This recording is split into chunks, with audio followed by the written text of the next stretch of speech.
ఇప్పుడు ఈ గుర్రపు డెక్కలు అనేవి యూజువల్గా నదుల దగ్గర అక్కడ ఎక్కువ కనిపిస్తుంటాయండి. ఇవి మొత్తం ఒడ్డునంతా కవర్ చేసేస్తూ ఎండ వేడి నుంచి చేపల్ని వాటిల్ని కవర్ చేస్తుంటాయి.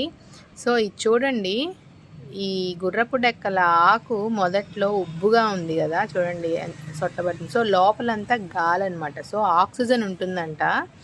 సో ఈ ఆక్సిజను ఈ వేర్ల ద్వారా వెళ్ళి చేపలకి కావాల్సినంత ఆక్సిజన్ సప్లై చేస్తుందని నేను విన్నాను. సో దీని గురించి మీకు ఎక్స్ట్రా ఇన్ఫర్మేషన్ ఏమైనా తెలుసుంటే నాతో కూడా షేర్ చేసుకోండి. ఏం కుందనా ఇదేంటి? ఆక్సిజన్. ఇది న్యాచురల్ ఆక్సిజన్ ట్యాంక్ కదా చేపలకి. అవును, ఇదే మంచిది అందరికన్నా. కాకపోతే ఆక్సిజన్ ట్యాంక్